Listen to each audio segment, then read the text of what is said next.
Welcome back, everyone, to this evening's edition of Lehigh Valley Sports Scene. Dan Freemuth back with you here on the Service Electric Network. Well, we just brought you highlights from a host of district champions crowned yesterday in track and field. Several other spring sports begin their district tournaments today. A pair of quarterfinal clashes in both 3A boys and girls lacrosse, plus a trio of quarterfinal contests tonight as the District 3A boys volleyball tournament officially gets underway. On your screen now, the 7 combatants in the 2022 District 11 3A boys volleyball field. 6 of the 7, of course, just competed in the EPC boys volleyball tournament. Nazareth, which was left out of that field, gets into districts. Their reward, a date with second-seeded Northampton, of course, coming off last Friday's stinging EPC final setback to Parkland. With that win, the Trojans are your number 1 seed at 17-4 overall. Not only are the Trojans the number 1 seed, they are your defending champs. After outlasting rival Emmaus a year ago, Whitehall won in 2019. Of course, there was no District 11 3A boys volleyball tournament in 2020. Emmaus, meanwhile, got to the final last year, won it all in 17 and 18. Of course, Freedom and Easton helped round out this 7-team field. A trio of quarterfinal clashes, as we mentioned today. Semifinals will come your way on Tuesday. That'll be a doubleheader at a site to be determined. Championship then coming up Thursday, May 26th, exactly 1 week from today, with so much more on this 7-team field in this year's District 11 2022 boys volleyball tournament. Easy for me to say. Let's bring in Cassie Schmidt, who has much more. Cass, let's start with this. We saw parity in the EPC field. We saw seeding upsets in the quarterfinals, semis, and championship. So parity abounded in the league tournament. Do expect more of the same in districts. Yeah, without a doubt. And that's, not just because a lot of those same teams are entering the same District 11 tournament, but again, it's kind of always been the Whitehalls, the Parklands, the Emmaus that have always been those champions and have won so many titles, both in EPC and the district tournament year after year. But it's been really, really interesting to see how many up-and-coming teams there have been, and especially you look at Northampton, who was the 1 seed coming into the EPC tournament. Liberty has had another fantastic season. Nazareth, Easton coming out of the woodwork. So for us, it is a pleasure to see so much parity.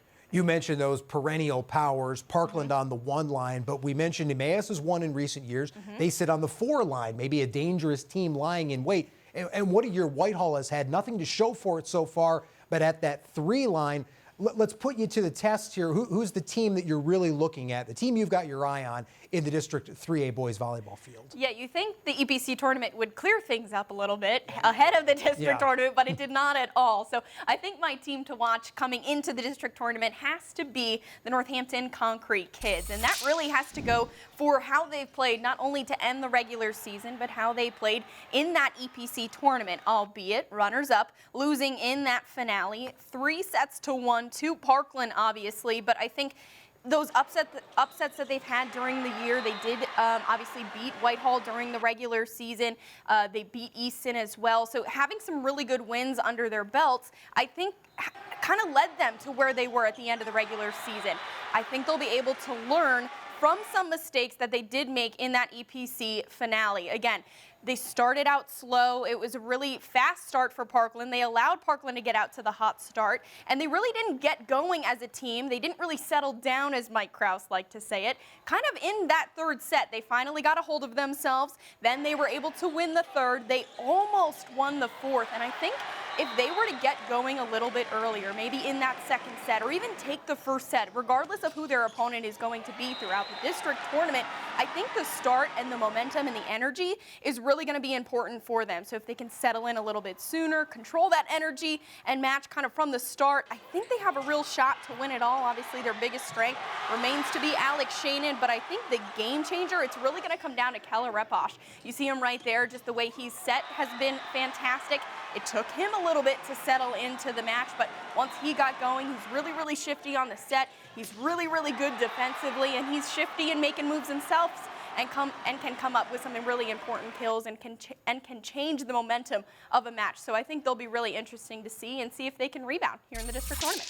Reposh, a second-team league all-star during the regular year. Shannon was a first-teamer. Jackson Fainal, who we know was a little nicked up during the EPC final, also a first-teamer. I think that's an excellent point about getting some of those championship jitters out of the way in the league finale. So now that's a thing of the past as you go into districts.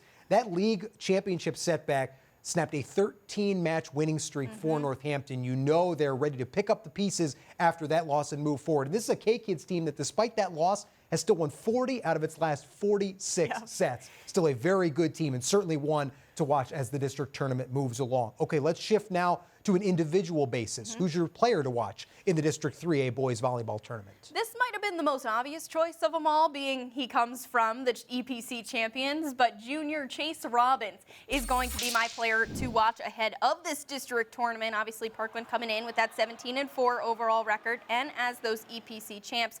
But mainly, he was my player to watch because of his performance in the EPC championship match. It was a slow start, remember, for the junior. He didn't really get going till midway through the second. However, he finished with 21 kills, 23 assists, and yes, 15 digs. So he's a guy who pretty much does it all. But beyond his stats, his energy was contagious for the Trojans. His finish in the fourth and deciding set, scoring 4 of their final 5 points, and was in on the 5th, which was a block. But he's really that type of player. You have to find ways to slow down if you're the opposition. Otherwise, he can completely take over matches in a blink of an eye. And remember, too, Dan, he's just a junior. So that not only did he step up, but a lot of the younger guys for Parkland really stepped up in sophomores like Will Stiles and Luke Smith. So if you're Parkland, you have to be feeling good about a few things. The play of your younger players, momentum from the EPC championship, and finally, Coach Scott Trumbauer talked a lot about rest. So a lot of these guys, we're playing 3, 4, sometimes 5 matches in a week. So rest for them. They get over a week before they start their play in the district tournament. So I think that will be key, not only for them, but for Chase Robbins as well. Yeah, all the other teams, as we saw in the bracket in the 3A boys volleyball field, they all have to play this week, except for Parkland. We know the Trojans, though, won 3 games in 5 days last week to claim that EPC title. And can I interest you in these numbers for Chase Robbins from last week's EPC tournament? 3 games in 5 days, 44 kills, 63 assists, 38 digs. The junior is peaking at the right time of year, a second-team EPC All-Star. And you mentioned just a junior. This Trojans team also has that senior leadership, spearheaded by Matt Bauer. We know he was a league first-team All-Star and has that postseason pedigree with league and district championships in the winter in boys basketball, now a league championship here in the spring in boys volleyball. Parkland very dangerous, and Chase Robbins right in the middle of that attack. Okay, one more for you, Cass, before we let you go. A dark horse team in this year's boys volleyball field. This one was a little more tricky to decide on, again, because of so much parity in the league, but I think I have to go with Easton being my dark horse ahead of this district tournament. Again, they come in to this tournament off a really hot play in the EPC tournament. They won and beat Emmaus, the 4 seed, in 5 sets. They lost in 5 sets to Northampton, and that one really came down to the wire. I mean, it went into extras, and they lost 17-15 in the 5th. So I think they shocked a lot of people then. They had a few upsets during the regular season, too, beating Freedom early on. They beat Parkland midway through, and Whitehall, they swept them towards the end of the regular season, and I think they then used the EPC tournament to sort of prove themselves. And I really feel like when they're at their best, they're building, and when they see the momentum, they see the energy, first off, their crowd gets into it, and they feed off the crowd. So I think they have to go from right where they left off. That loss to Northampton, they were right there. Their serving was spectacular. Their block was key, which it has to be against an offense like against Northampton. And with guys like Aiden Fleming, first-teamer Andrew Berhamis, Justin Casares, who also performed really well in EPCs, they certainly are just not a team to overlook, and they have the capability to continue to shock more teams here in the district tournament as well. It's certainly a team that has pushed other teams to the brink all season long. You mentioned those signature wins against Freedom, Parkland, and particularly in late April against Whitehall. They actually closed the regular season with 5 straight wins before that setback in the EPC tournament, then got a rivalry win over Phillipsburg. So they've won 6 of 7 overall going into the district tournament. They draw 3rd-seeded Whitehall. That'll be on the road. A heck of a challenge. Going to be a very fun tournament to watch, Cassie. Thanks so much for joining us. We're looking forward to more fun in the week to come. Of course. Thanks for having me, and I also am looking forward to this district tournament action. We'll have an update on quarterfinal action from tonight coming up on Friday's edition of Lehigh Valley Sports Scene. We're back to put a wrap on tonight's show right after this.